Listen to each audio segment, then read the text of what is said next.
Hello, my witches. We have made it. Oh my goodness. It is time for the live finale.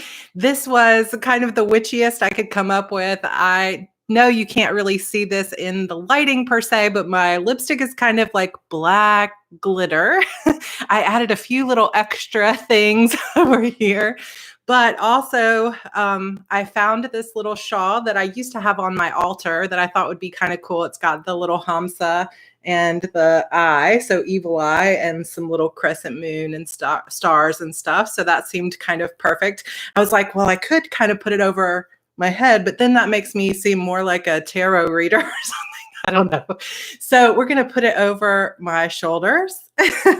I also have one of my favorite kind of witchy little stone charms, which is a lapis lazuli that's like the artist that made this just took the stone in its normal shape and put a band around it, a silver band around it. And I love this because she didn't shape the stone. She just used the natural curves of the stone, which I thought was really cool. Also have a few other little things. I did not get a chance to actually make the lovely Moondust cupcakes that Pamela Batalla, I think I'm saying her name correct, but she should be here today. So everybody, please say thank you to Pamela, who spent a lot of time putting together like custom cupcake recipes for us. If you have not seen these recipes, they are amazing and they come with pictures. I posted pictures on my Facebook page as well as the Coven. I will post them to Instagram later. But she created a set of instructions, ingredients, and everything else for us.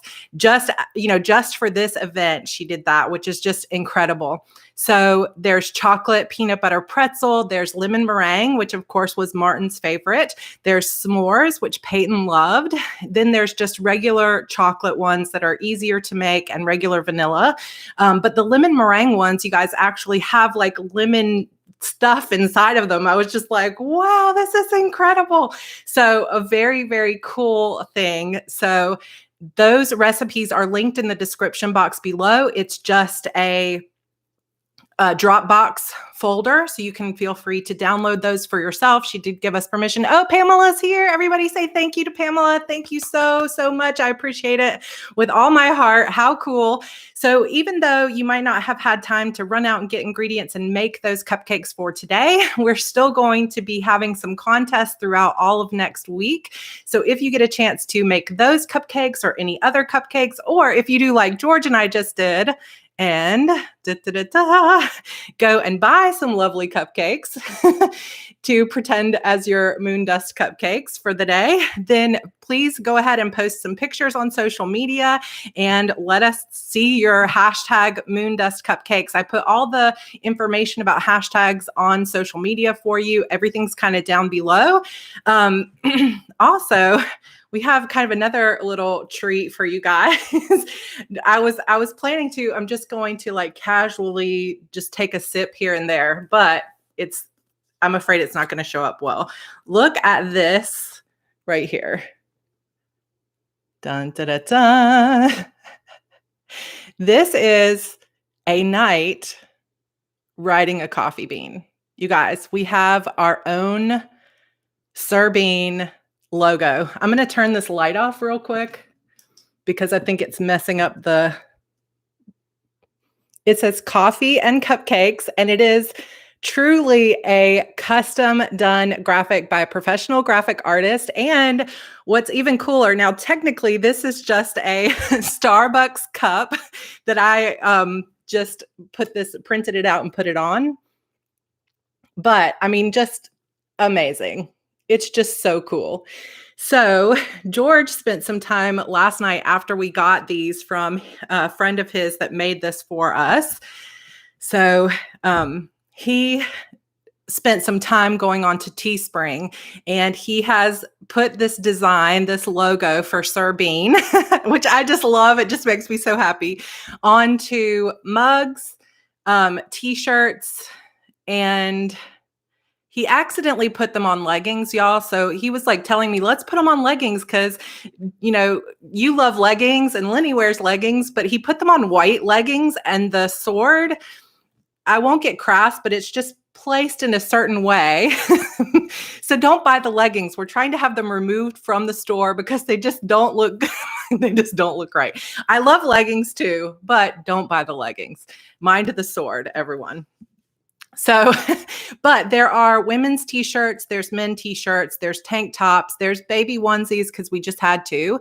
There's kids shirts as well. And those are mostly white, but I think the men's shirts are also in like a green and a beige color. And then there's mugs and stickers. So if you just want to get something that's relatively inexpensive, there's die cut stickers and there's just rectangular stickers. And I think they're only like $3 and then there may be like $1.50 to ship. So we basically brought those down to like no profit in the store so that if anybody wanted some, we also might order some in bulk and give some of those away. So the onesies go all the way up to, I know there were over 12-month because we ordered a 12-month one.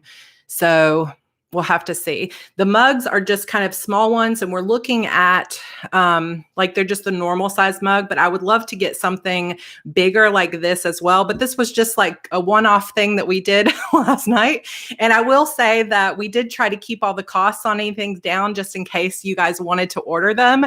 But I mean, just got to show this again. It says coffee and cupcakes. And when we approached the artist, who shall remain anonymous for now, about doing this, he was like, you've got to be kidding me. Like, he was very interested because he thought it sounded really fun. And he was like, how do I make it like a real, like a night riding a coffee bean? And I think he did an amazing job because it looks so serious and so pro. But yeah, it's pretty funny to me. I think it's amazing. He did a little presentation for us last night to show it, and I just thought it was amazing. So that is the Serbean logo. If you would like to order anything, the links are down below. And another good set of news before we get started on the reading today is The Witch's Key is up for pre-order. So I can't put the paperback on pre-order at the moment because KDP doesn't do, like Amazon doesn't do pre-orders for books the way that I'm publishing them. But the ebook is actually up for pre-order. And I saw that several people had already ordered it from Amazon. So some of you guys saw it and snuck in there. So the only place that it is not up for pre-order right now is Kobo, just because it's taking them longer to put it up, but it's on Amazon, Apple Books, Google Play Books, and Barnes & Noble right now, and it will go up on Kobo Books as well. It just, guilty. Does that mean you ordered it? So it will go up on Kobo probably today, but it should be up by Monday. Oh, Jen ordered it too. Thank you so much, you guys. It's $3.99. It will come out on May 19th, and of course, it will be the same story that you've come to know and love, but it will be edited.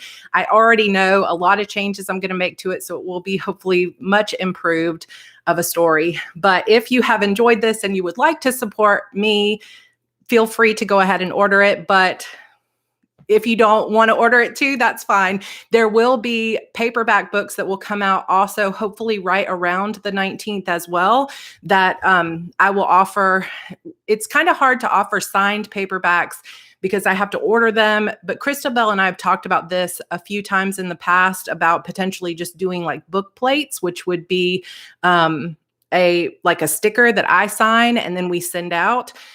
We'll just have to kind of see what we want to do in terms of signed paperbacks for this. What I might do is a limited event where I will just order, like I'll hold a pre-order for signed paperbacks and you can fill out a form and order them in advance. And then I will place the order and send them out. So that will just take me a little bit of time and extra, manpower to get all that sent out. And that'll be just kind of a one-time event. So be on the lookout for that. I can't see what that says. I can't read that, buddy. Yes, you can come in. You had a little sign. It's like tiny little print. You want to say hi? Mm-hmm. Hey. Oh, I've got this little chair sitting here. You want to come stand? Okay. Andrew wanted to say hi. Evie is asleep. So do a book bundle. So you can find the links to the pre-orders. Everything except for Kobo books is down below. Would love for you guys to order it. And it will be edited and everything else and out on May 19th, which is coming up in just a little less than a month, which is really cool. Anything you want to say? Noises. Noises? Okay, cool.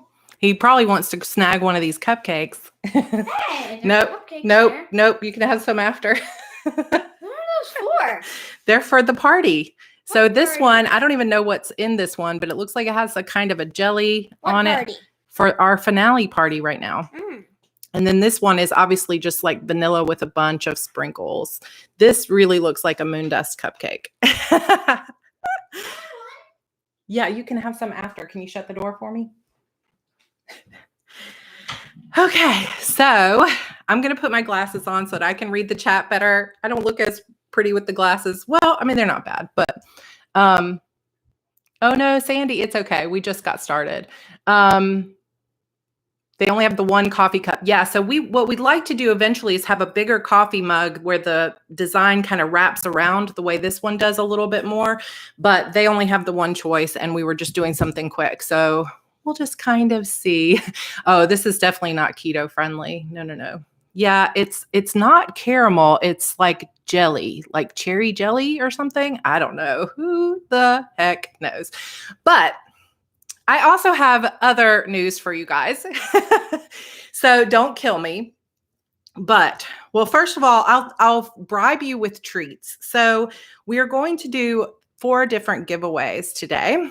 We are going to give away a Beautiful Demons paperback again, signed paperback. I'm going to give away a $25 Amazon gift card. And I'm also going to give away a $25 Etsy gift card because there's lots of cool witchy stuff you can get on Etsy. And I'm also going to give away to 3 different people today an ebook of mine of your choice. And if you want, it can be, gosh, my glasses are dirty.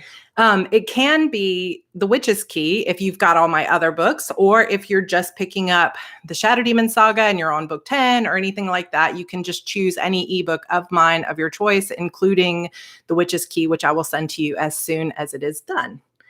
So lots of giveaways this week. There will be some more next week as well. And truthfully, I don't know the rules of the Etsy gift cards because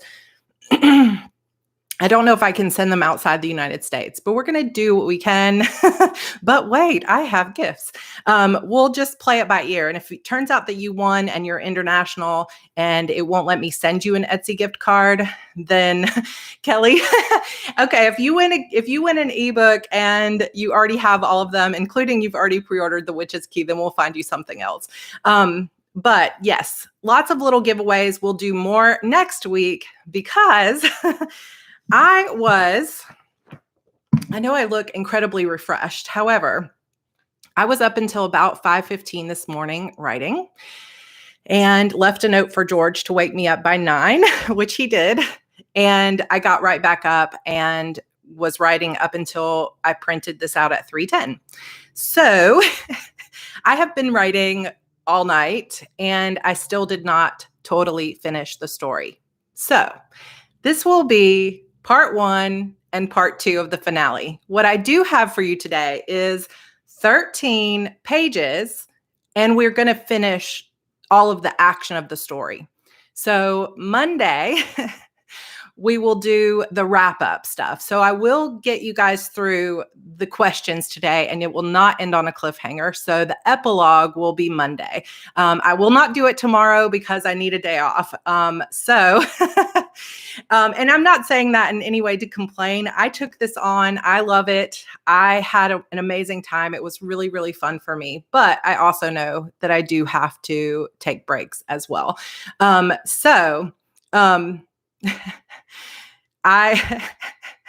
George, you're crazy. So yeah, we have the whole family has kind of been pitching in together to make this happen because you guys, as of today, other than Sundays, I have gone live every single day for a full month. How crazy is that? totally nuts. And the fact that some of you guys have been here every single time just blows me away.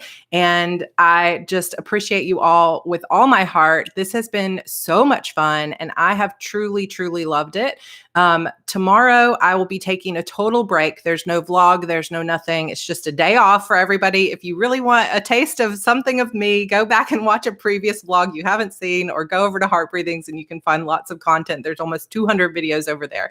But I do have basically the end of the action of this story for you today. And like I said, it is 13 pages long. So we're going to go ahead and get started since we're about 15 minutes in, and it's going to be crazy. So for those of you that are curious about the length of the book, it is about, I think, 76,000 words at this point, and there's still an epilogue. So we're going to go up to 80,000 by the time it's all over, and probably more in edits, which is just how I do, I guess. Thank you guys so much for coming. We have 156 people here. This is totally awesome. If you're new or if you're just tuning in, we have cupcakes, Moondust cupcakes, but these are not the best ones. Pamela Batalla has made for us recipes of some of the cupcakes from the book. So make sure when this is over, or if you want to do it right now, there is a link to a Dropbox down below that has all the recipes for you to make and enjoy of all these amazing Moondust cupcakes. Also, it doesn't show up super great with my lights on, but this is our Sir Bean logo that was amazing and made for us. It says coffee and cupcakes at the bottom with our knight riding a coffee bean. And there is some Sir Bean t-shirts and swags linked down below, as well as a pre-order for The Witch's Key. So, oh my goodness. This is awesome. Okay, so I'm going to check this cord, make sure, when I went back to watch yesterday's video, when I started to read, I pulled the microphone toward me, and then I was like, oh no, that's what it was. So I'm just going to plug it in, make sure everything's doing good. Don't forget to hit the thumbs up button. And actually, before we get started, just in case you're here, but you can't stay till after I'm done reading, I'm going to go ahead and give away $25 Amazon gift card. So I'm just going to close my eyes and go through. And Kelsey Goody, you are the winner of this Amazon gift card. I'm going to write your name down. And it's very easy way to do giveaways, guys. Just close your eyes and the first name you see. So Kelsey, just email me at sarah@sarahcannon.com. George, if you want to put the email in the chat, that would be great. And that's our first giveaway, but we've got lots more. So you guys ready for the reading? Here we go.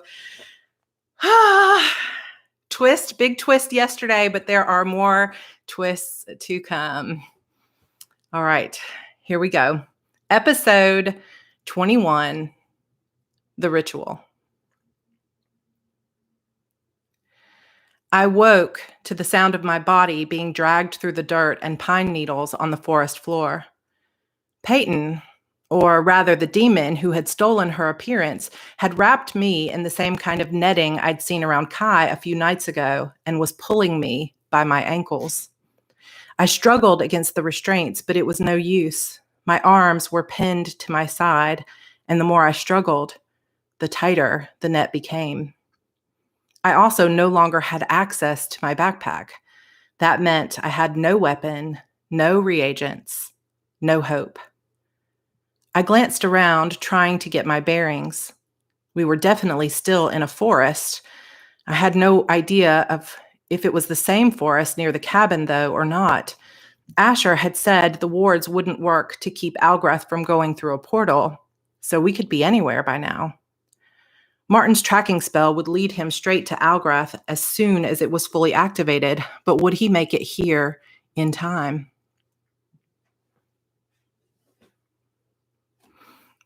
I had no way of knowing how long I'd been unconscious, but it couldn't have been long. Algrath had to cast this entire complex ritual by midnight. It was all happening so fast. Up ahead, voices spoke in hushed tones. It sounded like they were arguing, but I couldn't quite make out what they were saying. I craned my neck to try and see what was going on and where Algrath was taking me, but my vision remained slightly blurred from whatever smoke had knocked me out earlier.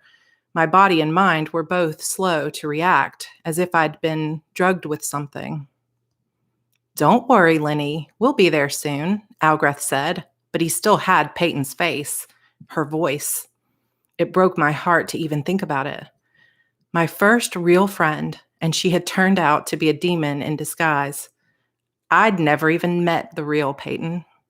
How could I have fallen for her friendship act? Was I really so desperate that I was blind to someone's true nature? At least the real Peyton was safe for now. That was one girl who would make it home to her parents tonight. But where were the other four? And what had Algreth done with Kai and Gianna? I didn't have to wander long, though, because Algreth only pulled me about 15 more feet before dropping my legs and bending down near my face. He still wore Peyton's face, but I had to force myself to see beyond that. No doubt he was only keeping up the charade to mess with my emotions, just like Gowan had said he would. "Oh, Lenny, you can't imagine how long I've dreamed of this moment," Algreth said, smiling. "Ever since Martin helped to put my brother in those mirrors, I have dreamed of someday using the sacrifice of someone he loved to bring my brother back again. When he finds you here, the balance of it all is just so deliciously beautiful. Martin, of course, will be devastated. It will be so fun to watch, at least until I kill him, too." I struggled harder against the shadowy netting, but it only grew tighter around my body. Algreth laughed. "This is every bit as much fun as I'd hoped it would be." "Ouch," someone said. "This stupid broken mirror cut my finger again. I'm so tired of this. When are we going to get started already?" I recognized that voice. Confused, I turned my head toward the girl who'd just walked up behind Algreth, and I gasped. Brandy stood there, one hand on her hip, holding a bloody finger toward the demon. "Do you see what that mirror did to my finger? You promised me immortality and eternal youth," she said. "I didn't sign up to drag girls through the woods and draw pentagrams in the dirt. Seriously, Peyton, I don't know what kind of game you're playing here, but if you ask me to do one more ridiculous thing, I'm giving up on you."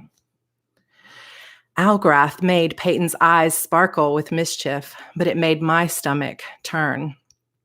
How long had Brandy been caught up in all of this? And how could she seriously believe that was still Peyton in there? Didn't she realize what was happening? I wanted to warn her that she was making deals with a demon, but I didn't want to interrupt their conversation. For now, I needed to just listen and observe. Brandy had gotten herself into this mess so she could deal with the consequences. "I don't want to be here either," Olive said, stepping forward. She had her arms wrapped tightly around her body, and she was shivering. I wanted to scream at both of them. Had they been a part of this the entire time? Were none of my new friendships real? "Shut up, Olive," Brandy said sharply. "You seemed more than happy to do this when we talked about it a few weeks ago. Olive frowned and looked at me, shaking her head. "I didn't know we were going to have to do this," she said. "I thought we were just setting my mom and that Bates guy up for drug dealing.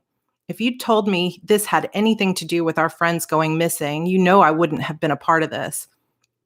"Well, it's too late for either of you to back out now," Algreth said, but it was obvious Olive still believed that was really her friend Peyton. I had no idea what story they'd fed her about why Peyton had only pretended to go missing, but poor Olive was in this just as much as I was now. We were probably both going to die before all of this was over. Algreth pulled Brandy's fingers to his lips and kissed it. Brandy made a face, but when she looked down, she smiled and clapped her hands. "There we go," she said. "That's the kind of magic I want to be able to do. Olive, did you see that? I told you Peyton was a witch. She's going to give us some of that power tonight, that and more. I'm going to have flawless skin for the rest of my life. I can hardly wait." Olive didn't look impressed by the magic. Instead, she turned away, leaning her head against a tree, her shoulders shaking. Brandy shrugged and pulled a small mirror from her pocket. She applied a thick layer of lip balm and stared at herself for a long moment before scrunching her nose in disapproval and snapping the mirror shut. She put it back in her pocket and turned to Algreth. "When is our magic going to kick in, by the way?" she asked, a look of disgust on her face as she glanced at something on the ground at her feet. If I was reading her right, there was also sheer terror locked away somewhere in her eyes, but she seemed to be willing to face that terror in order to gain eternal beauty. I felt like I was going to be sick. "Don't tell me you're losing your stomach for this already," Algreth asked with Peyton's voice. "We're just getting started, Brandy. But don't worry, you'll get your magic soon enough, and I promise you, once you do, you'll hardly remember what it was like to be so plain." Brandy frowned, but she quickly shrugged it off and pulled her shoulders back. "Good, because I've done everything you asked me to," Brandy said. "I made those little bundles of lavender and poison ivy you asked me for, making sure to use vines from the Petersons' backyard. I put that black vase in Olive's house the other day before school for you, for whatever good that seemed to do." Algreth met my eyes and smiled again. The devil's snare. He'd had Brandy plant the trap before Kai and I even got there. "And now I've even drawn this design you gave me and put these broken mirrors beside each of the girls and their symbols," Brandy said. "I'm not doing one more thing until you give me a taste of that beauty and power you promised. I've had to betray a lot of people I cared about to get here, and I just want to make sure we're still in this together, Peyton." Algreth apparently had already gotten tired of Brandy's nonstop talking, because when he turned, his face flashed from Peyton's to his true demonic form. Even though I'd half been expecting it, I still had to look away. To see something so pure and beautiful instantly turn into something so grotesque was unsettling, to say the least. Brandy screamed and fell back on her butt in the dirt. She dug her heels to push herself backward, but Algreth simply pointed a bony finger toward her, sending a dark rope around her waist and pulling her back toward him. "You will not make demands of me, human. You won't threaten me either," Algreth said. His face settled back to Peyton's. "You'll do whatever I tell you to do, or you will die with the rest of these worthless girls. Now, finish the preparations. I want you to double check each symbol and make sure each girl is placed exactly where she needs to be placed for this to work." "Of course," Brandy said, her hands visibly shaken. Tears glistened in her eyes. Well, that answered my questions about whether or not Brandy knew what was really going on out here. It blew my mind that someone who'd seemed so sweet and genuine had come out here willing to help her kill 5 girls. And not just us. About 15 feet away, Kai hung suspended about halfway up a tree. I prayed to see his eyes flutter open or his body move in a way that would let me know he was even still alive. But he didn't move at all. I looked for Gianna too, but I didn't see her anywhere. From what I could tell between the conversation and what little visibility I had around here, the 4 girls who had been kidnapped after Peyton all lay on the ground in a clearing just ahead. Latasha Owings, Marcia Valentine, Samantha Anderson, and April Green. I'd never officially met any of them, but as Algreth grabbed my ankles again and began pulling me toward the clearing, I realized that I shared something in common with these girls. Peyton had never really been the 5th girl intended for the sacrifice. It was me Algreth intended to kill tonight. "Why me?" I asked. "Why not just use the real Peyton for the 5th sacrifice? Why do you need me?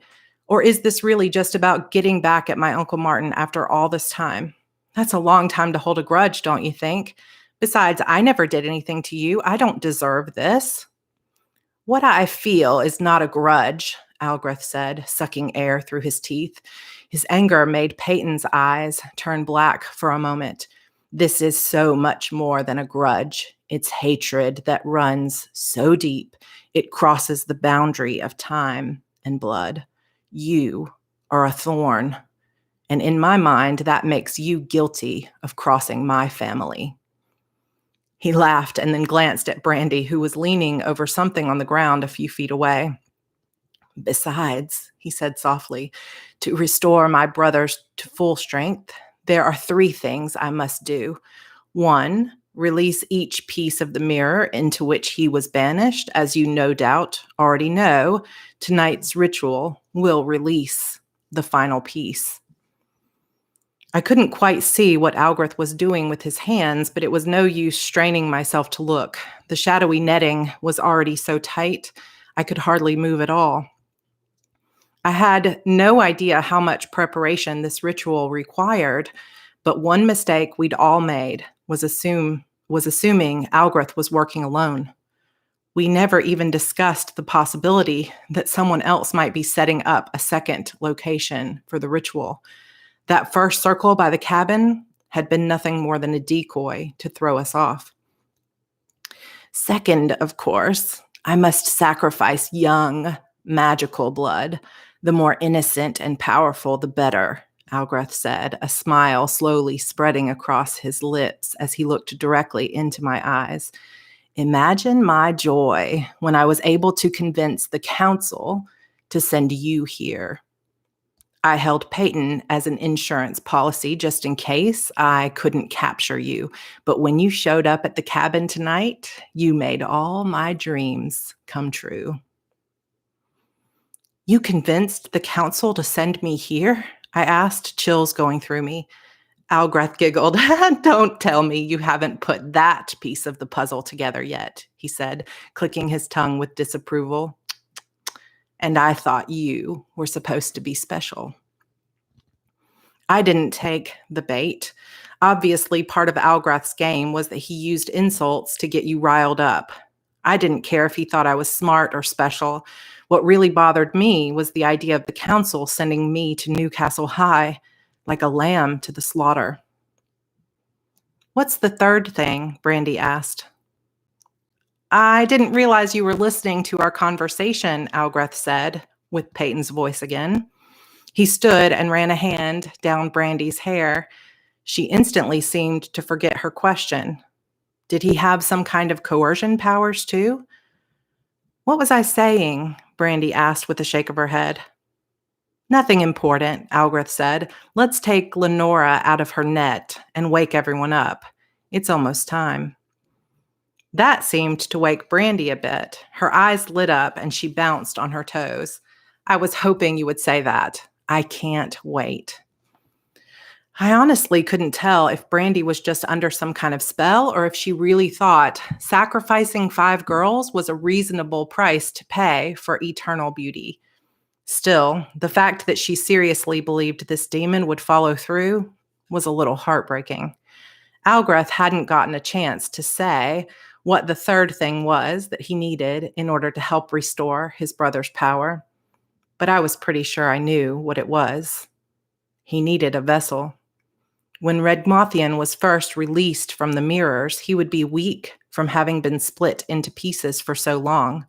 The ritual itself would give him his body back, but he would need to rest. I knew from my reading that the best place for a demon to rest and regain power was inside a host. In this case, a non-magical human who would not interfere with the fact that Regmothian intended to consume her entire life force in order to restore his former power. Plus, Martin and the others would be looking for them. Regmothian needed a place to hide for a while, at least until his host died. If Brandy hadn't looked so happy about the prospect of killing all of us to get what she wanted, I might have felt sorry for her. Algrith bent down next to me again, and despite Peyton's lovely face, he stank of sulfur and ash.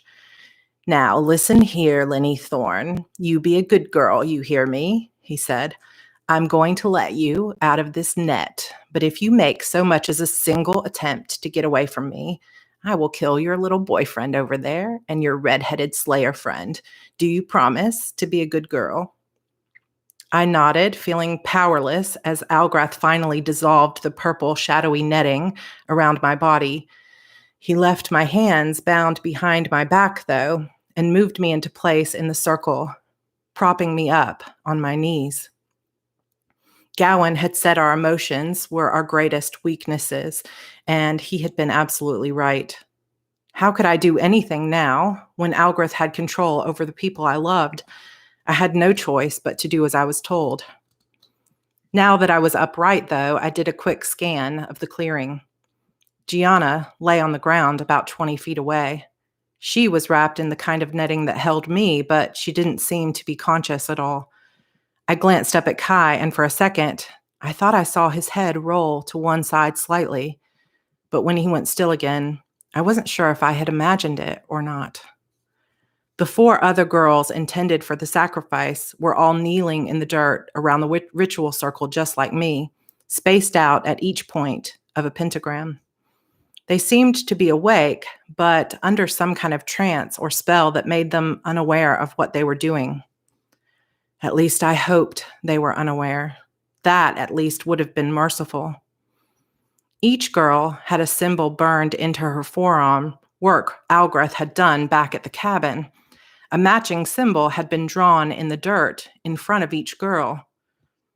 I had been moved to the 5th point of the pentagram, and the symbol there, I realized as I focused in on a sore feeling on my own forearm, had likely already been burned into my skin as well. Panic threatened to overwhelm me, and I wanted to just run. But I thought of Kai and Gianna. I couldn't put all their lives at risk. Besides, where would I go? We were deep in the woods somewhere, and I had no idea which way to go to find the road or the cabin. It was also possible this was some kind of trick, and Algrath had taken us through a portal to another town while I was passed out. Where exactly were we? I couldn't act on impulse without thinking it through, but if I was going to do something, I had better do it fast. I had a feeling that as soon as I was locked into that circle on my knees, it was already too late to stop this thing. That was a clever trick with Julie Peterson, I said, wanting to get Algrath talking so I could at least give Martin a chance of finding us. The last I'd heard, we were only 15 minutes or so away from the location spell being dead accurate. How much time had passed since then? It had to have been at least 10 minutes, maybe more. He should be here any minute. Even Martin really fell for it, as you saw. Seeing her there in the closet made it seem like Julie Peterson had been there the whole time. But you really only abducted her yesterday when she went through that portal with Bates, isn't that right? It's always so much fun to come up with ways to trick slayers and keepers, Algrath said. It was relatively easy to make it seem that Julie and Bates were working together to kidnap innocent girls. Once all of this is over, that local detective who thinks he's so smart is going to be blaming this entire thing on the 2 of them. Such a local tragedy, but our heroes in blue got it all figured out. How are they going to explain her motives, though? I asked. I needed to keep him talking. Why would Miss Julie want anyone dead, especially her daughter's friends? It's not like the police know about Moondust and the Cupcakes. No, but they'll find poor Olive's diaries, Algrath said. She was always so jealous of her more popular friends. Even the new girl in town seemed to catch the eye of the hard-to-get bad boy. The diaries, combined with the scene they'll find out here, will be enough to convince them. I shook my head. But why even bother? Why do you care if the police wrap this up or not? Algrath had been using some kind of wand or stick with a few crystals encrusted at the tip to draw in the dirt, but he suddenly stopped and gave me a curious look. You know, the council doesn't want the human world to find out about our kind. This is part of my agreement with the council, he said. As long as I promised to make sure to keep our world concealed in all of this and provide a somewhat local explanation for the normal world to swallow, the council promised to send me you. I didn't really want to believe him, but it did make sense. Was this real or another one of his tricks to manipulate me? Of course, that meant they had to let 2 of their most powerful slayers die, but that didn't bother them too much, he said. Your parents were getting in the way of their progress anyway. It was only a matter of time before they needed to be put down. Tears welled up in my eyes and I shook my head. That's not true, I said. The council had nothing to do with my parents' death. Algrath raised an eyebrow and stopped moving for a moment. Didn't they? He asked. Not that it matters now. Once you're gone, there are only a handful of people who will know the truth, and they'll never admit to it. With any luck, I'll be able to take out a few more of their insubordinate slayers before all of this is over. They'll really owe me after this. I don't believe you, I said. The council would never work with a demon like you. You're lying to get under my skin. Algrath laughed, throwing his head back. I love how incredibly naive you are, he said. You're so innocent and trusting, just like your mother, really.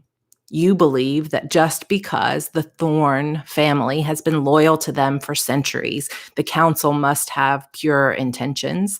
But the truth is, there are many within the coven and even the council itself who believe it's time for a new way of doing things. This new group of leaders understands that the only way to gain the true power they deserve for the coven, they'll have to work with demons, not against them. I didn't want to believe a word he was saying, but there had to be some reason the council had refused to get involved in such a high-profile case, and they had, in fact, commanded me to go to school here in Newcastle. As for the death of my parents, many of us had been confused about how that whole thing went down. I'd blamed myself, but maybe it hadn't really been my fault at all. A tear fell down my cheek. My parents had dedicated their lives to the Witches' Council, and this was how they'd been repaid. I was so glad they weren't here to see this. I was glad they had not died knowing how badly they'd been betrayed.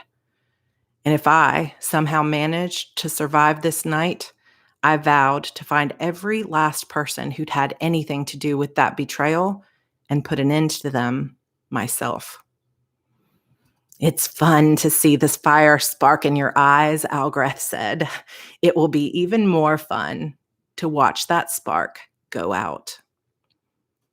From what I could tell, he was almost done drawing those extra symbols in the dirt. Olive and Brandy had their backs to me, so I couldn't exactly make out what they were doing, but it looked like maybe they were tying some bundles of herbs together. How much longer until I got locked into this circle, though? How much longer until Martin found us? I knew I should just stay put, wait for the others to rescue us, and not do anything impulsive that could get everyone here killed.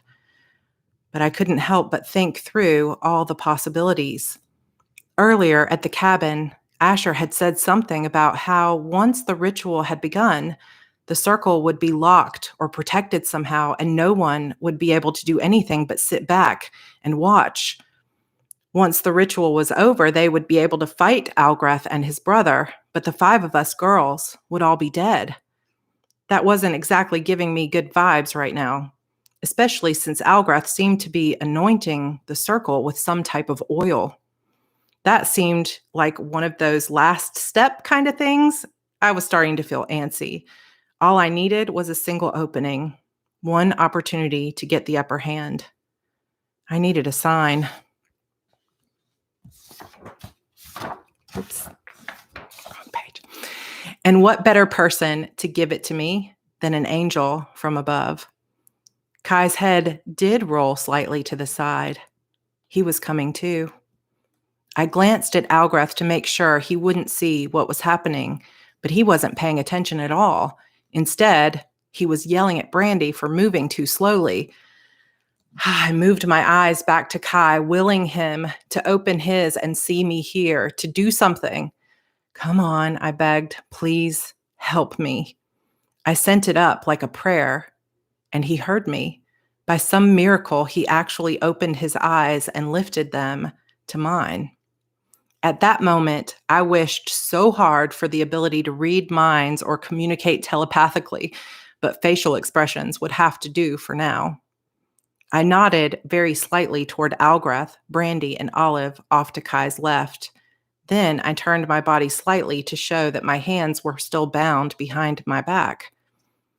Kai did a good job taking it all in without actually moving too much or drawing anyone's attention. I wanted to cry in relief.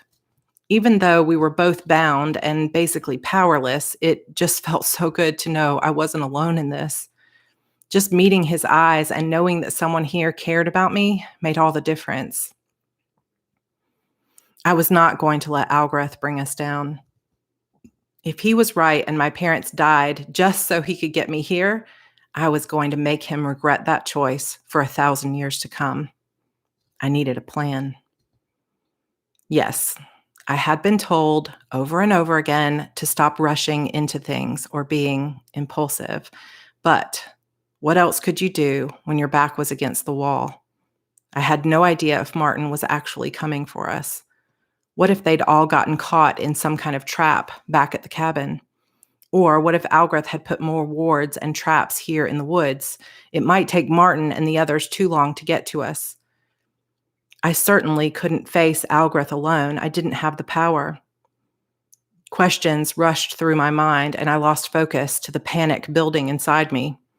So, instead of just letting it take over, I closed my eyes. I remembered just how focused I'd been back at the cabin when the fight had just started. That was all because Kai had convinced me to sit down for a moment and just breathe, recenter. Maybe if I could just do that now, something would come to me. I took several deep breaths, listening to Kai's voice in my memory. I let go of everything else around me and just focused on that breath. I focused on connecting to my own true center, my heart. And I knew the moment I had really done it because I could suddenly feel the wind on my cheek and hear the rustling of the leaves above our head. I opened my eyes and looked around again, seeing from a new, calmer perspective. A strange feeling in my gut told me it was now or never as Algrath turned to place some kind of woven crown of vines and dark flowers on Latasha's head. The ritual would begin soon. There was no more time to wait, and there was no time to doubt myself. Impulsive or not, I was our best hope. I glanced from Algrath to Kai to the circle, looking for answers.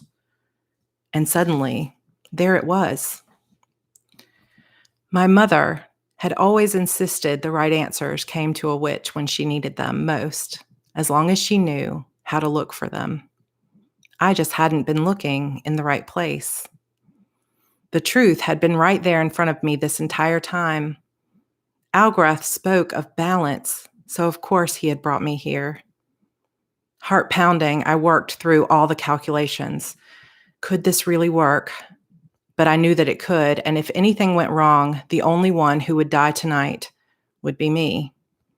I wasn't ready to leave this world just yet, but if I could save the rest of them, what other choice did I have? I was done thinking it through. Martin or Gowan might be angry with me for being impulsive, but if they had a chance to yell at me, that would mean I'd won. So that was a risk I was willing to take. I waited for Algrath to turn around as he grabbed another of the strange dark crowns before I made my move. Kai seemed to sense my intentions and he shook his head, but it was too late. My plan was already in motion. I turned around and picked up a piece of the broken mirror that had been set on the ground in front of my chosen symbol. It was so sharp it sliced through the skin on several of my fingers, but I simply gritted my teeth and focused on the task at hand, cutting through the magical rope that bound my hands together. To my relief, it worked, and my arms were instantly freed. Algrath sensed my movement, though, and turned, throwing a poison spell toward me. I deflected the spell with the mirror, sending it back toward Algrath. Brandy screamed and fell to the ground, her hands covering her head like the coward she was. But I didn't have time to worry about her. Without hesitation, I positioned the mirror shard in my right hand, reared back, and threw it straight at Kai. My mouth went dry with nerves as the mirror flew through the air. It was either going to free him or stab him, but luckily, my dad had spent enough time practicing dagger throws with me that my aim was true. The shadowy ropes that held Kai's body were severed as the mirror sliced through them and then embedded into the tree's bark. Algrath hissed, his form shifting again from Peyton to his true self as he threw a massive ball of hot flames toward me. This time, I had no mirror to deflect it, and since Algrath had taken my key and locket, I had no magic to shield with either. I braced myself for impact as I dove toward the ground, but just as the flames should have hit me, a bright light flashed all around us. Kai knelt above me, his beautiful golden wings shielding us both from the flames. "How are we going to fight him?" he asked. "I can't keep this up for long. We need more help." I shook my head and nodded toward the tree where the mirror had landed. Kai's eyes widened, and he understood immediately. "I'll do it," he said. "It has to be me," I said. "He left Peyton back at the house, and those other two girls don't have magic in their blood. He needs me to make this ritual happen. He doesn't need you." Kai waited a long moment before he finally nodded. "Run," he said, "now." With him as my temporary shield, I stood and ran. Algrath couldn't release his brother from that last mirror without a full sacrifice. If he didn't get it done tonight, he'd have to wait until the next full moon, and he knew as well as I did that Martin and the others weren't going to give him another chance. Every step I took was followed by the pounding of footsteps behind me. I pushed my body harder, sliding once on a pile of pine needles and somehow managing to straighten up and keep running. My heart pounded and I opened my mouth to breathe. I had never run so fast in my life, but still, it didn't seem to be enough. Algrath was right behind me, practically breathing down my neck. Once, I even felt what I imagined to be claws scrape down my back, and I shuddered. To gain more power, he must have shifted back to his demon form, which was fine with me. I was so tired of seeing him wear Peyton's face. "You won't escape me," Algrath said. "You're just wasting everyone's time." Time. I just needed a little more time. My lungs burned as I pushed harder, faster. I just needed to get a little bit further into the woods, and everything would be okay. But I couldn't take another step. Exhausted and spent, I fell to my knees, tears streaming down my face as I struggled to catch my breath. Algrath laughed, and I spun around, skittering backwards like a spider. "You aren't going to win," I said. "Martin's on his way as we speak. He'll save me, and he'll send you to the same kind of prison your brother's been rotting in for decades." "Martin can't save you now," he said. "You've been cloaked from his sight with one of the most powerful cloaking spells ever cast. I was even able to disarm the family sigil here in the training grounds. I've sent him down a different path, but when he gets there, he'll realize he's too late. By the time he finds you, you'll be dead and gone. Can't you see that I've already won?" "You're wrong," I said, scooting backward another foot or so. I couldn't let him catch me and drag me back there. "Martin is tracking you right now. That night you attacked us in the woods by Bates's factory, he injured you with a dagger laced with his own blood. That blood is now pumping through your veins, an untraceable tracking spell that will lead him and the other slayers straight to you." Algrath tilted his head strangely to one side. "You're lying," he said, stepping toward me.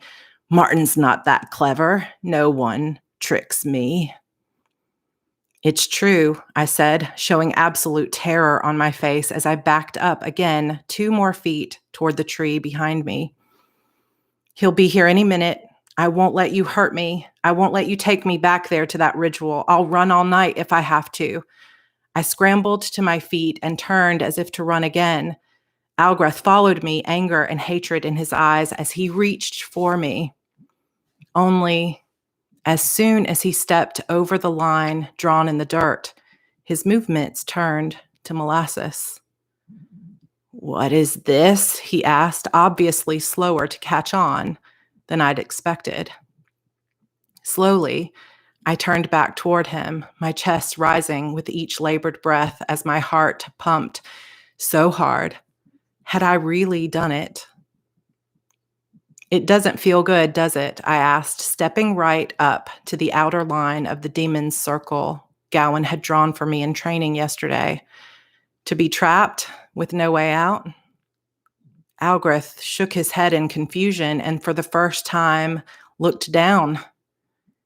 Terror and disbelief blossomed on his face like a series of fireworks. "This is impossible," he said, attempting to run toward the barrier. His movements were slow and labored, and despite his determination and energy, he hit the invisible barrier and fell back. "No, no one tricks me. You couldn't have had time to set this up. No one even uses these anymore. There's no way you knew how to draw this." "I didn't," I said. "I have an old friend to thank for that, but it's really you I should be thanking." Algreth growled at me. "You're disgusting," he said, spitting on the ground. Acid sizzled in the dirt at his feet. "You're the one who chose this location in the woods of all places," I said. "Martin's training grounds. That was your decision, wasn't it?" Algreth pushed against the invisible barrier of the circle, testing his boundaries, but each time the barrier repelled him. The reality of his situation seemed to deepen. Finally, he screamed so loud it shook the ground. "I wanted Martin to find you here on his own property, where he trained the slayer named Renee who captured my brother," Algreth said, dropping to his knees. "I wanted to trick him and let him know that it was his own actions that took you from him." "How did you know where we were?" "There are symbols burned into the trees at the edge of the training grounds," I said. "The moment I saw one on Kai's tree, I knew what had to be done."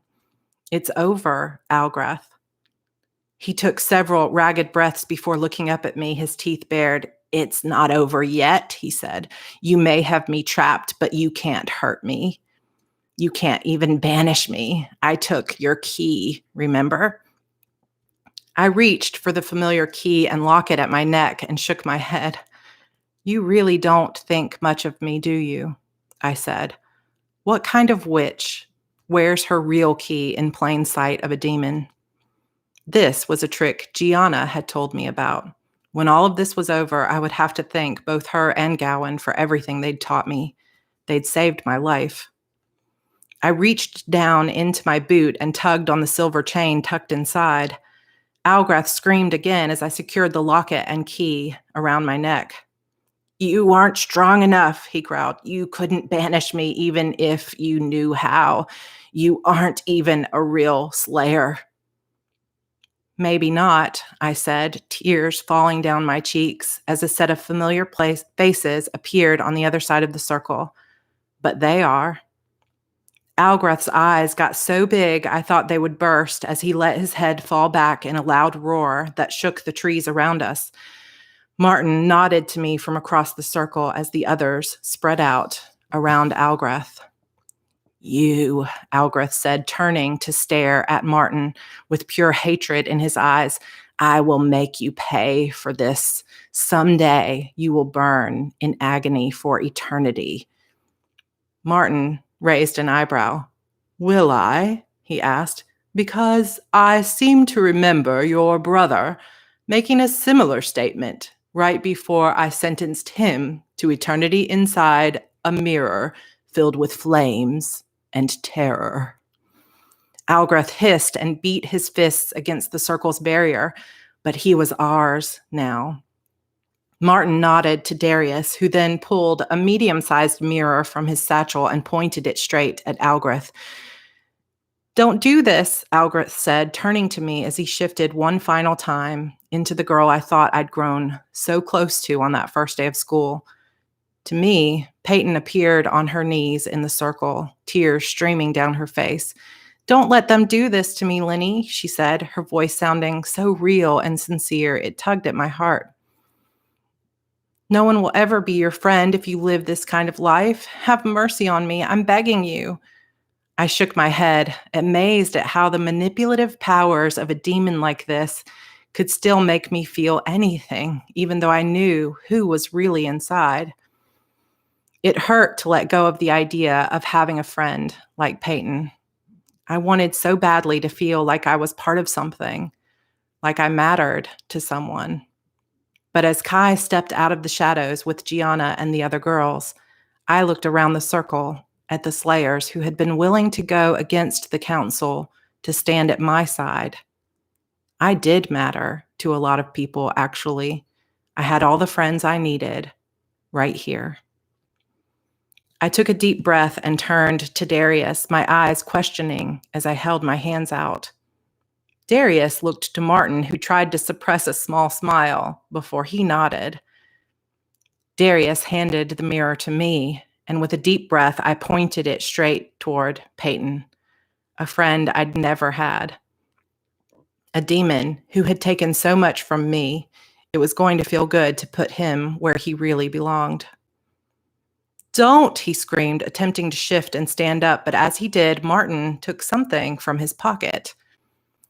"Just like your brother, you deserve to burn inside that mirror," he said, calmly throwing a handful of some kind of dust toward Algreth. "Incendium." Algreth's body went up in white flame that brought him back down to his knees. "Now," Gowan said. I took several deep, nervous breaths and held the mirror straight with one hand. I closed my other hand around the cool silver case of my mother's locket, drawing power from her memory and her love. "In quod relego," I said.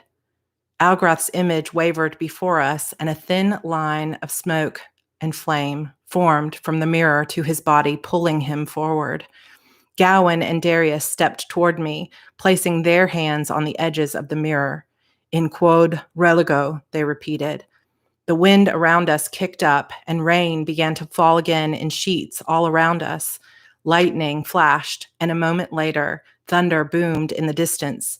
In my hands, the mirror vibrated and warmed. "More," Gowan shouted over the storm.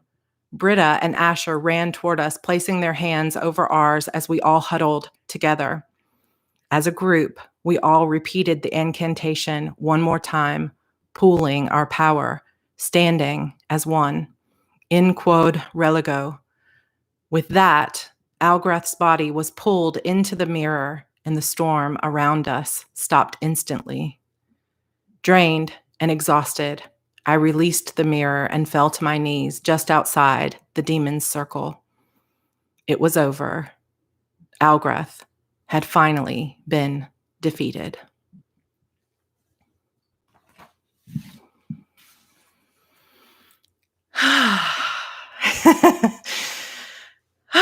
Okay, you guys.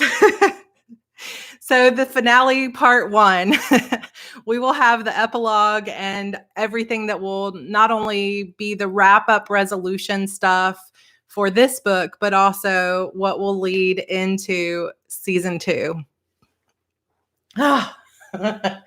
So much work. Oh my gosh. I hope you guys liked it. Please tell me you loved it. It's like, as a writer, because I know it's not edited, I was like, oh, I hope I'm pulling it off okay. I hope that it's coming off. I always want to tighten things up, but it was like, okay, I really, really want, for it to come through and for you guys to understand, but I don't want you to get it until, and I saw somebody was like, the bunny, and I was like, yes, at least somebody's understanding what's happening. So yeah, so obviously what happens there is that the demon thought that it would be the ultimate trick against Martin and everyone else to say, oh, I'm going to trick Martin and send him on this wild goose chase and have him think that she's one place. But secretly, I'm going to take her to his family training ground and he's going to find her there. And it's going to be the perfect way to end, and pay back Martin. But of course, thanks to Gowan and the training that they did the day before, as soon as she sees that symbol, she knows where she is. And I thought about putting something in there as she's running about seeing the bent tree, that her and Kai were sitting at. But then I'm like, I'm afraid that's going to give it away too much, because I want that to be the next twist. So hopefully that was a surprise. There were lots of twists and turns, even in this one. My hands are like all clammy.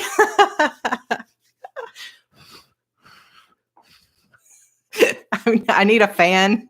Okay. Thank you all so much. I can't believe we have over 160 people here. Now I get to take a sip from my sorbine coffee. What? Yes, we did. Yay! Oh, not the joke one. Aww. Oh, it's so funny. I'll have to show you guys later, but last night, the designer that was doing the sorbine, he wanted to do a presentation to show us the new logo and everything. And the first, he was like, oh, I've worked really hard on this. And then the first one he showed us was like a stick figure drawing that had sorbine written in Comic Sans on the bottom. And Andrew wanted to come see it. So he came down and he's like, I love it. But it was obviously a joke one, this is the real one. So Andrew wants a t-shirt with the joke one on it. So we'll see if we can get that. I want to eat that cupcake. And don't talk like that. And he wants to eat the cupcakes, but he's not going to get a cupcake just yet. Yay. Not until after. After what? After this is over. Yay. Why do you have a bag on the floor? I don't know, buddy. Yay. Okay, why don't you head out so I can finish this up? All right, guys. So why is it kids always want to be super silly when they get a chance? But he's the best kid, y'all. He's such a good kid, and he's such a good big brother to Evie. But I think that she is asleep. George can let us know she has been asleep a little bit. So we've already done one giveaway for a $25 gift card to Amazon. So let's give away, just real quick, we'll give away a Beautiful Demons paperback as well. So I'm just going to kind of scroll. And Crystal Beller, you are the winner of the Beautiful Demons paperback. So if you can email me at sarah@sarahcannon.com. I'm used to saying Sarah at Heart Breathings. Let me see if I can type this in. There is my email in the chat, sarah@sarahcannon.com. And that will be sent to you. I have 3 now to send out. Oh, the baby is awake. Let me write your name down. Just email me and send me your address, and I will send that to you. I have a couple more Beautiful Demons paperbacks to give away. So, and I've got a few to send out because Edith and who else won? I have it written over there. We have 3 given away. Hi, baby. You want to come sit with me? I wanted to dress Evie up as a unicorn because you guys were guessing unicorn for Kai. Oh, she's going to grab this coffee. And we had, when she dressed up for Halloween, she had a unicorn costume, but it was too big for her. So I was like, oh, I bet it would fit her now. So I wanted to get her in it. We'll have to see if we can do it for Monday because she was asleep. So George's headless cameos. I know she's like, I'm flying. You want to say hi to everybody? You want to take that passy out and say hi? Say hi. Show everybody how pretty I am. Yeah. Little bit of tickling. This is a sweet baby. It's so crazy too, because last night she's been getting up pretty much for 7 months between 3 and 5 times a night. Last night she got up once and I was like, you've got to be kidding me. She got up once when I could have slept and I was up all night. Yes, we ordered a Serbean onesie. So we ordered, just to kind of test the merchandise too, we ordered myself a t-shirt and a tank top. George gets a t-shirt. Yeah, we can show that too. I don't know where it'll be in the picture. Yeah. So this is the joke Serbean one with the Comic Sans. That's the one that Andrew wants. How funny is that? But we ordered pretty much all, something for all of us and a mug and a sticker. So we'll just kind of tell. Yeah, she's ready for her own live chat. She's like, where's my microphone? So it's pretty funny. Let's see what else is going on in the chat. So, well, you know what, Lena, so it could be that she didn't want to keep me from writing, but what George thinks it is, now this is sounds kind of woo-woo, but he thinks that because it's like almost every night, like clockwork, when I lay down to sleep, the minute my head hits the pillow, within 5 minutes, she's awake. And it doesn't matter if it's 11 p.m. or 1 a.m. It doesn't matter when my head hits the pillow. And what he thinks is it's because my brain waves have hit the pillow. Now they're even with her brain and like somehow we're connected. And so she's like, oh, I can feel mommy's energy, and it wakes her up. Anybody think that could be a thing, or that's just us being totally crazy? So last night, since I didn't lay down, my head was never even with hers and she didn't wake up. Christina, the book is available now for purchase, not in paperback yet. It will not come out in paperback until May 19th, but it will come out in ebook as well on May 19th, but it is up for pre-order right now. What happened to her face? It's my lipstick. Oh. She was hurt or something. She's fine. Oh, she's gonna lose that passy. I love you. Yes, The Witch's Key is up for pre-order. It will be out on May 19th. And for some reason, this is like super whiting me out. The book will be out on May 19th. It's up for pre-order now. It's $3.99. The only place that it is not available for pre-order, at least before this broadcast began, was Kobo Books. I have uploaded it there, which also means Walmart. So it's uploaded there, but I don't control how quickly they put them up for sale. So hopefully it will be up soon, but you can buy it on Google Play Books, Barnes and Noble, Apple Books, and Amazon. So awesome. I really, really hope that you guys enjoyed that. I feel like I know I'm going to be like on a rush for a little while, even though I'm tired. But I do apologize that I didn't get the resolution written today. But in a way, it kind of feels like, no, it's not handmade. It's just, I think I got this at Hot Topic, you guys, I think years ago. But I think it kind of is going to work out nicely that we made it to the end of the like actual climax of the story, because the epilogue will be kind of chill, because it's going to wrap up some of the questions. You'll have some emotional moments. And then of course there will be maybe some clues like you guys kind of caught on to that will lead into what is going up for, the plot of season 2.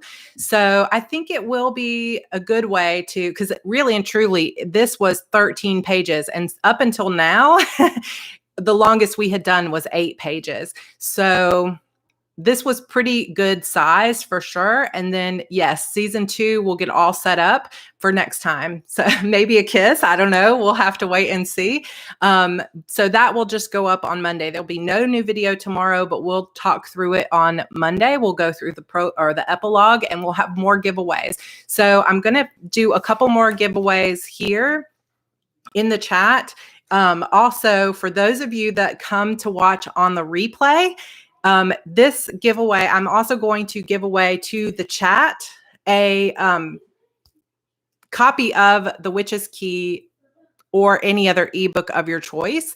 So any ebook of mine of your choice. And if you already own all of my ebooks, maybe we'll just do like a $5 gift card to your chosen vendor that you like the best. So we'll give that to someone that comments on the replay. So I'll give away, let's say we'll give away 2 of those ebooks on the replay until next Friday, which is May 1st, I believe. So I'll put that in the description, but I'm also going to give away a couple more things here. So we still have a $25 Etsy gift card and 3 ebooks. So let's see. Book 2, Order of Spanking the Council. So I don't exactly know for sure how I will title season 2. So I've had some ideas for potentially calling it The Witch's Door, which you won't understand yet. I've also thought of calling it just The Witch's Key season 2. So I'm not 100% sure yet if we're going, how I'll do that. So we'll just have to kind of see. So I will hopefully announce that next week. So what I'm going to do, after kind of thinking through it a little bit, I'm still going to continue to go live 3 days a week. So Monday, Wednesday, Friday, we will keep this going until season 2 begins. So Monday, Wednesday, Friday next week. Monday, we'll read the epilogue.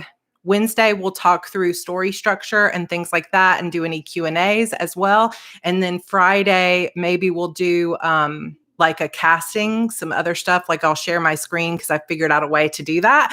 And we'll talk through casting for this and who would play them in a TV show and all of that stuff on Friday. Then the week after that, we will go live Monday, Wednesday, Friday to do Locksley, which is another one of my short stories. And then after that, I'll let you guys know when we'll go on with season 2.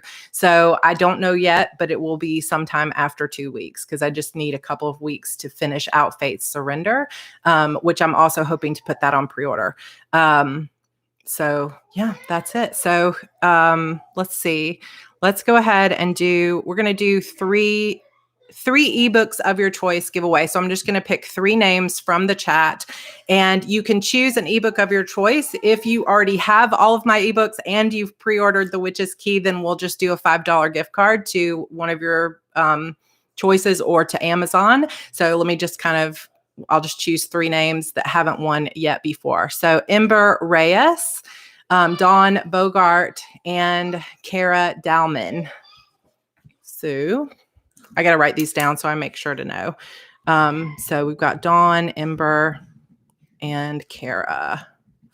If y'all email me and let me know which one, if you go to my website or if you're in the Coven, Christabel has pinned to the top a list of all my books, or if you go to my website, sarahcannon.com, there's a books tab that you can go look at to see if you're not familiar with all of my books. You can pick out any one of my books. If you would like a 99-cent book, like a book that's 99 cents, you can actually choose that one and another because I want to give you more than just a 99-cent book. So just email me and let me know which book you would prefer, and I will get those to you. Okay, so there's our 3 books. I cannot believe we had 160 people here, you guys. This is so awesome.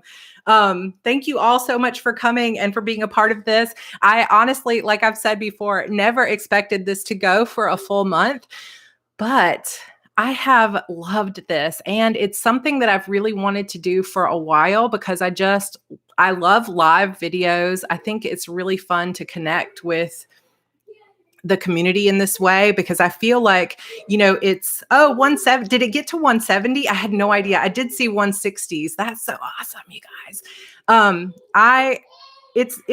It's great to have the interaction that we have in the Coven and things like that. Sorry, you can hear them being so loud out there. We have a rambunctious family. But it's also nice as a writer to get more feedback than just like, because a lot of times I will work sometimes for 6 months on a book and then I release it and, all I hear like 4 hours later is somebody being like, hey, when's the next one coming out? And it's like, oh, or I see reviews. And sometimes I'm careful not to read my reviews because, as some of you know, I can get I can, like most artists, get a little bit sensitive about criticism. I am trying to get better about it because you can't be an artist without getting criticism. It's just going to happen because nobody loves everything that everyone does. But sometimes I just don't read a lot of my reviews because I'm scared that I'm going to see negative things. And so I just kind of, it's not greedy. It's just like, it's a compliment really to say when's the next one coming out, which is great. But it's also like such a more fun experience in a lot of ways to have like names that I can see and, knowing you from the Coven and seeing like the Bellish Challenge and seeing names that I recognize and, just having this community, I think is new in a different way. It's just like new in a different way. That's not really what I meant to say, but it's like exciting in a different way than just putting things out there. And yeah, I mean, the truth is there are sometimes people, that are mean, and you just have to kind of get over it because people have a right to be mean and say what they want to say on reviews. Reviews are for readers, so it's just one of those kind of things. So, we just have to take the feedback. You take the good with the bad, and that's just the way it is. All right. So we've got one more giveaway, and then I'm probably going to eat my cupcakes. Kristen said, does it feel like it's an added support network for you? It does. And it makes me feel like it's a family and a community. And when I talk about my core values and what's most important for me as a writer, it's so often comes back down to the community of it. And I have wanted for a long time to build even more of a community than just what we have in the Coven. And what we have in the Coven, which is my Facebook group, is super, super important to me. But I think this just expands on it, because it's like, we can really get to know each other, and you guys can see my family and I can hear about your families, and we can get to know each other over time and spend this time together and that sort of thing. So it feels like support network. It's definitely been huge when it comes to like accountability for me. So I just really love that. So yeah, Teutonics, that's exactly right. Even Stephen King has bad reviews. And I tell other authors that too. Like when you start to feel down about negative criticism that you get, then, just go and read reviews for your favorite things, your favorite movies, your favorite books. And there will be negative reviews, and there will even be mean and terrible reviews. But they can't, not everybody loves everything, but they can't, take away how much you loved that thing. Sometimes I am tearing up, Gemma. I just feel like it's one of those kinds of things where it's like, I think that it's been, a year and a half since I really finished a book. And writing for me is so important to who I am, to how I show up in the world. And to be honest, because of having the baby and miscarriage and other things that I went through over the past couple of years and a move and other things, it's like I was afraid that my ability to get the stories out was leaving me, And so when I decided to do this, it was really, I thought it would just be a couple of weeks and it would be something fun, maybe 20,000 words, 30,000 words at most. And it just turned into an 80,000 word novel, 100 something people. We've got over 1,000 people making their way through the story. There's over, I think, 3,000 reads on Wattpad. It's just been amazing. And it's a bigger response than I expected, but it's also kept me writing, which is so much fun. It's like, oh my gosh, that's a gift that you guys have given to me, is that I'm back to writing. And I feel like I plan quarterly, which you can see with this board behind me. And every single quarter, I feel like I'm always going, well, everything got done except my writing. Everything got done except my writing. But it's like sometimes it's enough is enough. You got to start writing again because you need that, like you need air. And so she's looking this way because Andrew's dancing for her. I think George is getting a bottle or something, so he dropped her off. That's what we do all day. We just kind of toss her back and forth, right? So yeah, I mean, I think that it's been a huge gift to me because I'm writing again. So yeah, Fate's Surrender will be the next book out. So really technically The Witch's Key will probably come out before Fate's Surrender, and Fate's Surrender will probably be out in June.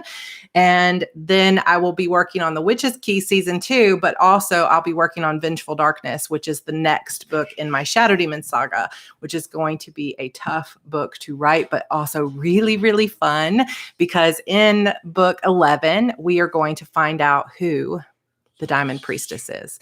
So I'm excited to explore that little tasty twist right there. So lots of good stuff there. All right. So we are going to give away one last thing, which is a $25 Etsy gift card. There are lots of amazing witchy kind of things on Etsy. Lunam Love is one of my absolute favorites. And I, absolutely love her, would highly recommend her shop, but you can find all kinds of stuff, jewelry, like tarot bags. You could find so many kind of witchy things, but you could also find, planners and who knows, there's just so much stuff on Etsy. So I'm going to close my eyes and the first one that I see, I'm going to pick, and it is Sonia Ortiz. Sonia or Sonia, I'm not sure. So you are the winner of the Etsy gift card. So all you guys have to do to, let me write it down, to claim that is just email me at sarah@sarahcannon.com and say, hey, I won this. How do I claim it? And I will send you all the details. Oh, George is going to take her again. You want to smile again? Okay. You want to smile and say bye-bye, everybody? Bye. Say bye-bye. Bye. Okay, so a couple of things. A couple of things before we go. And we're right at an hour and a half, which is around what I thought it was going to be. A couple of things. I saw a couple of people mention the shawl again. This, I believe I got it Hot Topic. I really do think that's where I got it. Probably 7 or 8 years ago, maybe even 10 years ago. So it's probably not something you can find easily again, but I love this. It's kind of my like witchiest shawl. So I love it. If I can find it online, I'll link it to you guys somewhere, but I don't know. I have to look. Oh, you have one like it. Kristen, do you know where you got it? You'll have to let me know. I cannot remember, but it seems like Hot Topic might have been the place. Also, just to let you know, as we move through the week, the giveaways aren't over. We'll do some more on Monday just as a way for me to give back and kind of have some fun. Also, I wanted to let you know that we're going to continue to do the cupcakes. So if you want to, I cannot wait to eat these. If you guys might have saw while I was reading, I actually had to move these from my desk over here to the, like on the chair because I was so scared I was going to put the paper into a cupcake. So yeah, so I had to move it and take a little bit of a pause. So with the cupcakes, you can see everybody's cupcakes in the coven or on Instagram. Use the hashtag MOONDUST Cupcakes, and we'll all kind of see each other. So if you're in the actual cupcake coven, Sarah Cannon's Coven, which is our Facebook group, which is linked down below. If you're not in there, come join us. If you click on the hashtag, then you can just go ahead and see everybody's cupcakes. So if you go in and you look at Bella's Challenge, we've had at least 20 or something people do the Bella's Challenge, which is where you show one way of like how you looked when you first got up, just like Lenny did when she was like all rat's nest or bird's nest or whatever. And then Belos is the spell that makes your hair look pretty. So if you want to do the Bellows challenge, you can do a before and after and post that on social media. Then if you use the hashtag MOONDUST cupcakes and post a picture of store-bought cupcakes, cookies, or any of our actual, like the ones that Pamela Batalla gave, she says in the comment, guys, try making the chocolate cupcakes. They are easy and delicious.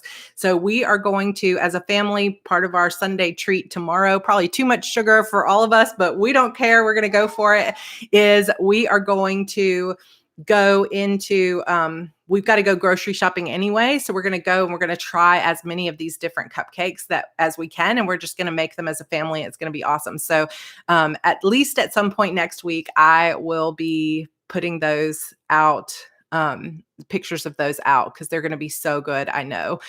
So we're going to try all of them next week as well. And so you've got all of next week if you want to keep posting on social media, and I will do a few extra giveaways for people that used the different hashtags. So we'll announce those next week as well.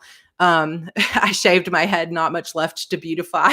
Well, you know what? We actually had someone earlier who has short hair do hers. George is going to actually do one as well for us, which is going to be hopefully something kind of funny. Also, if you didn't see, because you showed up a little bit late, we do have now an official Sir Bean logo, which is just, I think when I saw this last night, I almost cried. I was so laughing so hard and so excited. Sir Bean, y'all, it's amazing. And truth be told, sometimes the like sillier ideas in fiction, sometimes I stray away from, because I'm like, oh, that'll be too cheesy. But for some reason, when we started talking and we were walking and we had this idea, George and I both kind of were talking about what to name this coffee shop. And I was like, Sir Bean, he fights for coffee beans everywhere or something. It seemed so silly, but it also seemed really fun and funny. And so I went for it. And I just think it's so funny to have, like, so Newcastle Knights is their school mascot. So we will find out also in season 2 a little bit more about Melvin, the guy that owns Sir Bean, and why he, was all about the MOONDUST cupcakes and stuff.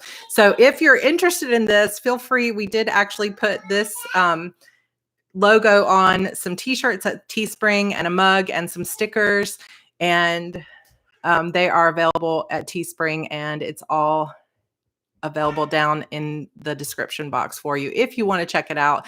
I have not ordered t-shirts from Teespring before, so I don't know exactly the quality of it, except that George did get a t-shirt from Teespring that was from a game that he plays, and it's really, really nice and soft. So that one was good.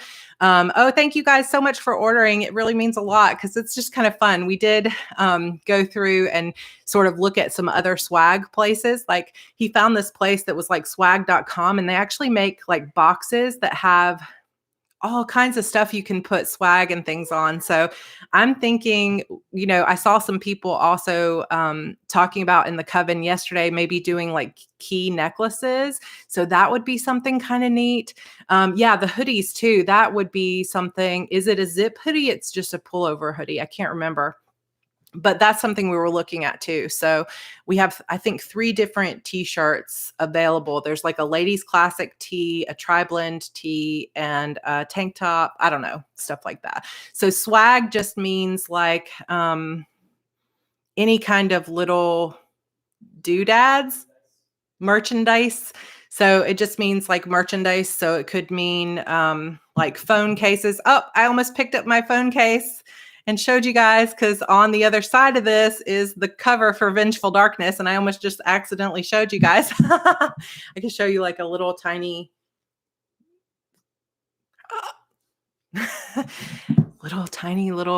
preview there.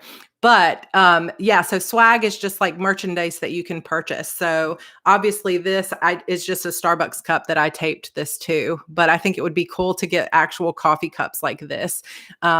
And yeah, I think a key necklace would be kind of neat too. So next week we will have some discussions about, for those of you that have read, yes, Moana, let me talk about that in just a second too.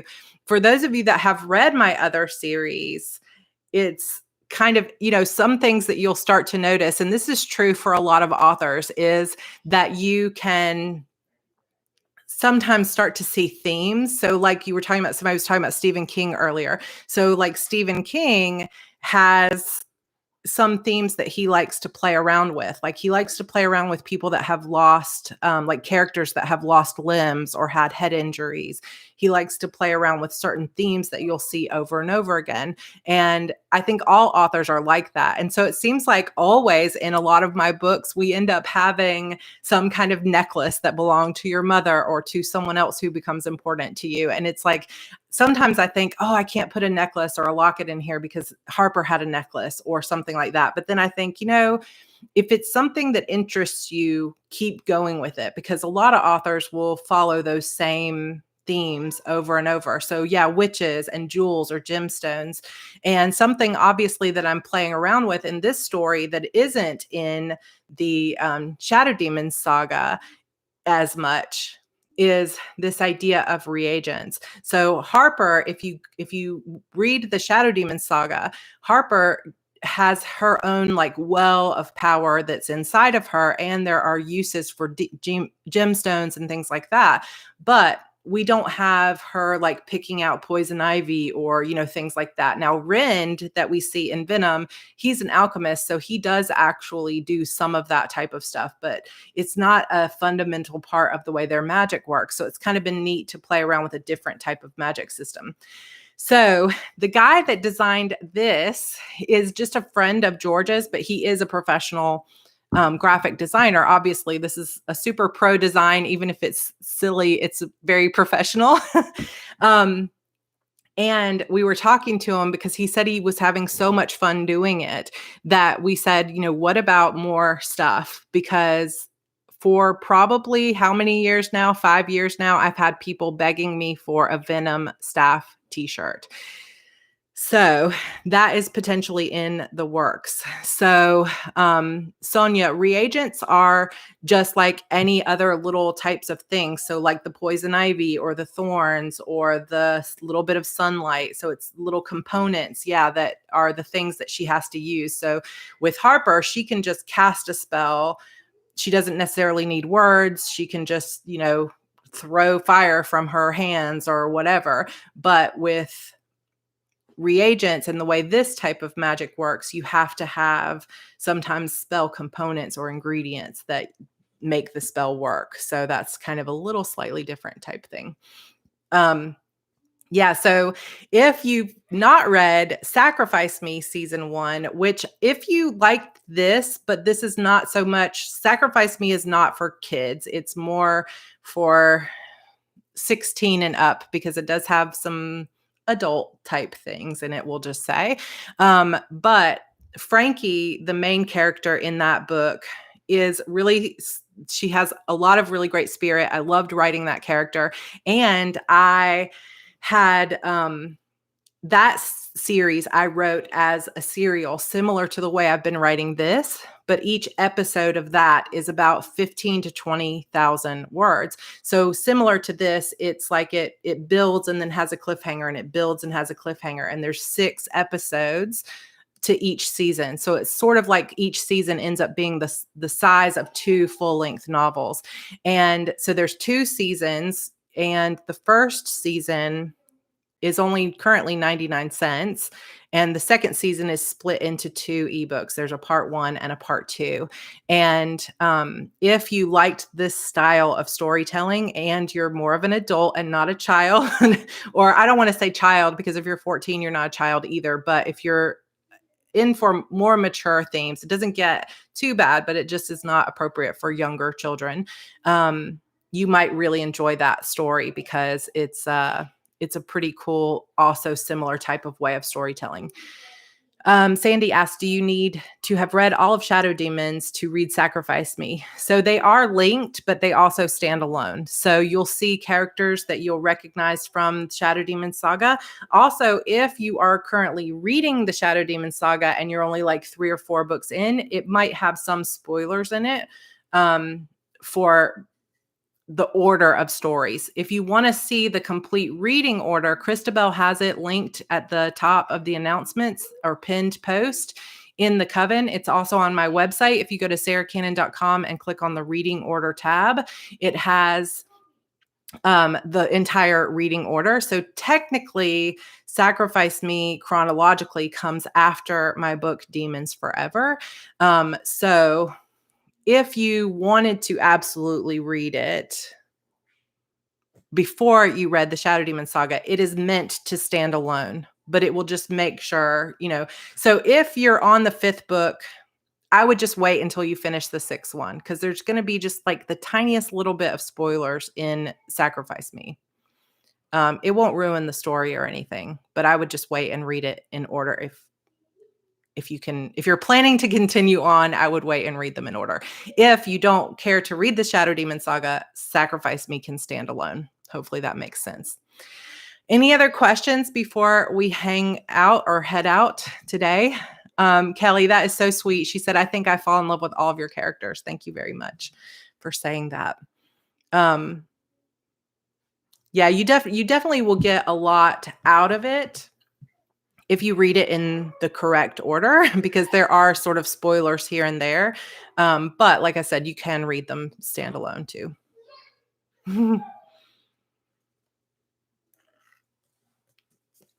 George wanted me to just start drinking from it and see if anybody noticed the serving.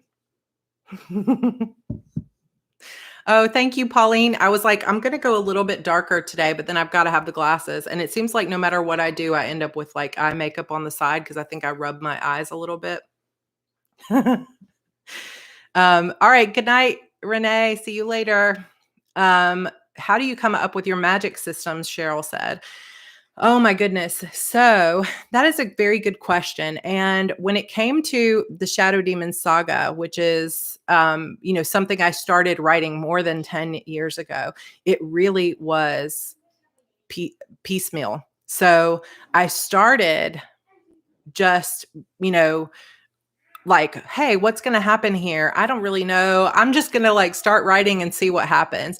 But by book 2, I started to understand. And like I said, I won't do any spoiler stuff, but by book 2, I started to understand and come up with this idea of how witches' magic worked along with the demons and why witches needed demons and how the Order of Shadows used the demons. And so that started being something really cool in the magic system, but I had no idea that that was how things worked at the beginning of the series. And so for me, the way that series evolved was I would finish book 2, put it out, actually publish it before I was really even thinking ahead to what was happening in book 3. So it was kind of a learn as you go sort of thing. And I sort of piecemealed it together, which truthfully was super fun. But I also look forward to someday being able to come up with an entire story world and an entire magic system before I even start writing. That takes a lot of work. We've already started kind of working on some of that, like a series Bible that would work with that for the Witches of the Arcana idea, which I've talked to you guys about before, which would be 4 points of view. It's 4 sisters, and each one of the 4 sisters rules a part of the arcana, the minor arcana. And so I've worked some on that magic system because the sisters would interact and all of their magic would come from their tarot cards, and their tarot cards would shift and change based on their level of ability. So I've worked a lot on that magic system. And I think that Emmy actually made a good point because she said EQ and she put a little laughing face, but it's true because I think that if you play a lot of games, like even with this stuff with demons and angels, we were talking a lot about Diablo 3. How many of you have played that? Anybody? It's like, if you play those kind of games, you definitely start to get an idea for how magic systems might work and how you might be able to take your characters and try something different, and sort of play around with different games. So, just kind of different stuff like that. But I think that a lot of times you can have like games that you have, conversations that you have, books that you've read, TV series that you've used, all kinds of stuff like that. And you can see it just kind of gets your imagination going in a way. Yeah, so you get a sense of how you can use the different magic types. You also can get a sense for how different, like how are demons normally portrayed? And do you want to go with that same thing that everybody else sees? Or do you want to do something different? So in my Shadow Demon saga, it's very different than how you normally see demons. In the Sacrifice Me series, you also see a different creature differently than it's usually portrayed. So there's just, I think games and stuff like that is a really good way to see or to play around with magic systems, I think. So anyway, yeah, if you want to be a fantasy writer, I think so many things that you can do, or one of the best things you can do for yourself is to read lots of paranormal and urban fantasy, of course, but also play video games. Thank you, Carrie, for placing a Teespring order. You guys, I'm so excited. I hope that it comes in and it looks amazing. We ordered ours last night. George was up until 1 a.m. working on getting that stuff set up for us. So Cheryl said, I'm afraid that if I do something different than normal, that people will get upset because it's wrong. So that's actually a good point. I think you have to be careful what creature you're writing, because with demons, you can play around with them. With witches, you can do lots of different things. With vampires, you can do lots of different things. Because if you think about, like in some books, the vampires are all baddies with terrible teeth. And then you've got Twilight where they're glowing or sparkling or whatever. So it's like you can do lots of stuff with vampires. And that's the way the lore works, is like sometimes it'll be like, ooh, garlic and holy water can kill vampires in some stories. And in other stories, they play around with that. And you've got the vampires laughing at the garlic like, haha, you really think that would work on me? But there are other ones that I think you have to be careful with. So werewolves, I think, is one that you have to be a little bit careful about how you write werewolves, because I think that some people, especially in romance, are set with this type of werewolf always goes in a pack and they've got to have an alpha male and it's got to work like this, et cetera, et cetera, et cetera. And so I think that there are some fans that do get upset when you change the rules of werewolves. But I think there are other types of shifters that you can play around with. So yeah, I think it's important to be aware of reader expectations and to know what you can play around with and what you can't. So Sonia says, I'm just scared I'm not good enough, although my husband tells me otherwise. I just need to get over that. Are you talking about writing? I'm not sure. I think I missed it. Kelly says, I had a story idea with quadruplets. Each of them is one of the 4 elements. It's just hard for me to get it from my brain to paper. Yeah, I totally understand that. I think that when you start really brainstorming a big story like that, where you've got an idea of the magic system and everything else, then you just have to start small and don't feel like you've got to have it all figured out all at once. Just start writing your ideas, keep it all together so that it doesn't end up in like little Post-it notes all over the place. Create one notebook or one Google Doc where you start putting all your ideas for it. But don't think, oh, this has to turn into a huge series already. Just start keeping track of your ideas. And if you are not, I'm not sure what your level of writing is, but if you are new to writing, then the first place to start is figuring out how to plot a novel, what story structure is all about. Because once you understand story structure, it's going to be a lot easier to put that story together. I think you wanted to make a video about how to get started a while ago. Is that still planned? How to get started on a series, Teutonics? What do you mean? I'm sorry, I'm not sure how to get started on what. You should do a video about this. about how to get started with big writing ideas. So I'm going to be doing a series of videos coming up on heart breathings that is all about how to write a series. So that'll be one thing. If anybody's interested in just starting writing, or you're interested in just starting writing, I do actually have a entire series on my Heart Breathings channel about how to plot a novel, and it's all about story structure, and it takes you, actually, a little bit of spoilers if you haven't read my books Deep Dark Secrets, but it takes you through the entire plot of Deep Dark Secrets. So that will give you not only examples, but it talks to you about how to plot a novel. And there's a huge download that you will help you fill out your story system. So Teutonic says how to get started with writing if you're scared to write or anything at all. So Teutonics, if you are not following my Heart Breathings channel, I don't know if you are or not, on Heart Breathings, I do actually have a video about how to get started with writing. And so, yeah, if you're just getting started, I do have a video over there. It's here on YouTube. Let me see if I can link it for you guys. I don't know if I can or not. YouTube.com. It should be in the description box too, /heart breathings. And if you want to come follow me, you guys, I think that I am less than 40 people away from 30,000 subscribers, which blows my mind. So crazy over there.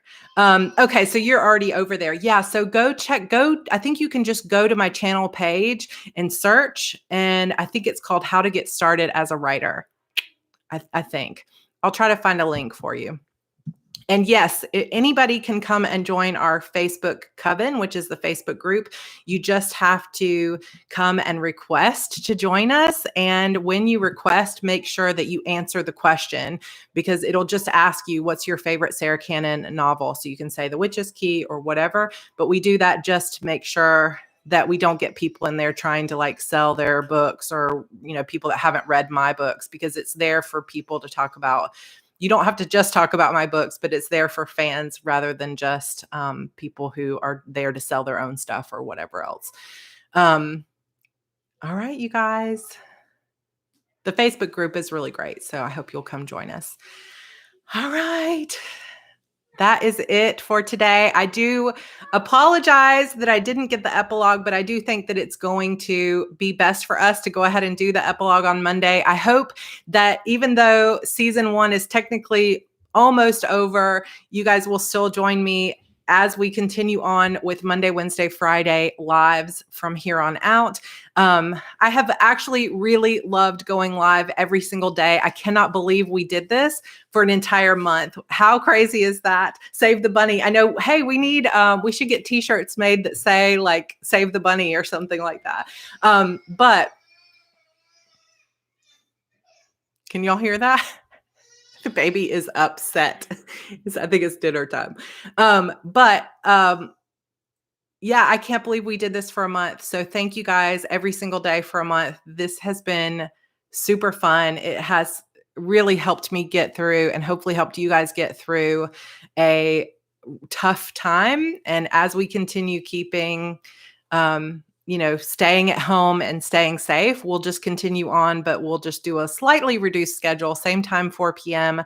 and Monday, Wednesday, Friday from here on out. So tomorrow I'm going to take the day off, and then I will see you guys on Monday. All right. Don't forget to pre-order the book. Don't forget to hit the thumbs up. And don't forget to make and eat your cupcakes. Thank you again to Pamela for the amazing recipes. I'm still just completely blown away by that. An anonymous thank you to our designer of the Sorbine logo. We thank you and we appreciate you so much. And yeah, you guys are awesome. Thank you. I hope you enjoyed the climax of our story, and I look forward to Monday, where we will start moving into the topics for season 2. All right. See you guys in the coven. Hope to see your pictures of your cupcakes. Love you. Bye.